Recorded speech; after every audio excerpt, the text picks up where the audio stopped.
Hello student, welcome to our another video. आज चाहिँ हामी क्लास 12 को कम्पलसरी इङ्ग्लिसमा रहेको जुलिया दे बोर्गोसद्वारा लिखित एउटा I was my own road भन्ने पोएम डिस्कस गर्न गइरहेका छौँ। यस भिडियोमा हामी यो पोएमको समरी अनि इम्पोर्टेन्ट आन्सर क्वेसनहरू डिस्कस गर्नेछौँ। कृपया भिडियोलाई अन्तिमसम्म हेर्नुहोला र यदि हाम्रो च्यानललाई सब्स्क्राइब गर्नुभएको छैन भने प्लिज एकचोटि च्यानललाई सब्स्क्राइब गर्नुहोस्। Let's start the summary. The poem I Was My Own Road, composed by Julia de Burgos, deal with the liberation and freedom of women in a patriarchal society. The poet says that refused her rules of dominated or oppressed character defined by the men. However, she revolted against the domination of men and traditionalists and set forward her goals of liberation. Similarly, the speaker talks about the problems that she had to encounter when she sought for the freedom and liberty in the male patriarchal society. The traditionalists were creating obstacles on her way. Julia de बर्गोसको कविता I was my own road महिलाको स्वतन्त्रता र मुक्तिबारे हो। यो कविताले पुरुष प्रधान समाजमा महिलाहरूले भोग्ने दमन र अत्याचारलाई देखाउँछ। पोइटले पुरुषहरूले बनाएको दबिएको भूमिका स्वीकार नगरी त्यसको विरोध गरेकी छिन्।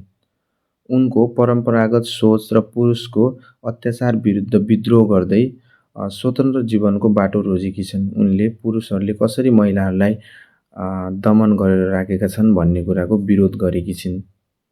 The poet states that she detached herself from the society and found her separate identity or looks.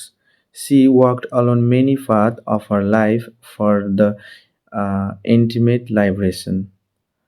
The speaker has achieved her goal but still feels insecure. The speaker had many difficulties and obstacles created by patriarchal society. कवितामा पोइटले स्वतन्त्र हुन खोज्दा धेरै समस्या र बाधाहरू भोग्नु परेको कुरा बताउँछिन्। परम्परावादी सोच भएका मानिसहरूले उनको बाटो रोक्न खोजे। त्यसपछि उनले समाजबाट आफूलाई अलग गरी आफ्नै पहिचान खोजिन्। The poet realized that she lived her own life of freedom and dignity as she raised voice against the domination and inequality. At last, the speaker says that though she developed the rebellious feelings, her life was still under the oppression of the patriarchal society. The poet is still waiting for dignity and representation in her society. आफ्नो लक्ष्य हासिल नगरे पनि उनी अझै पूर्ण रूपमा सुरक्षित र सम्मानित महसुस गर्न सकेकी छैनन्। धेरै सङ्घर्षपछि पनि महिलामाथिको दमन अझै कायम छ भन्ने कुरा कविताले देखाउँछ। अन्त्यमा कवयित्रीले समानता, सम्मान र स्वतन्त्रताको आशा अझै बाँकी रहेको कुरा बताएकी छिन्। उनले फ्रिडम नपाए पनि पाट्रियार्कल सोसाइटीबाट त्यसबाट कुनै न कुनै दिन मुक्त हुने उनलाई अझै पनि आशा छ र लास्टमा उनले यही कुरा गरेकी छिन्। आई होप यहाँले समरी बुझ्नुभयो होला। एकदमै सर्ट समरी राखिदिएको छु हजुरहरूको लागि। यदि बुझ्नु भएन भने केही कुरा गाह्रो लाग्यो भने तपाईहरुले कमेन्ट गर्न सक्नुहुन्छ, केही कुरा सुधार्नु छ भने हैन।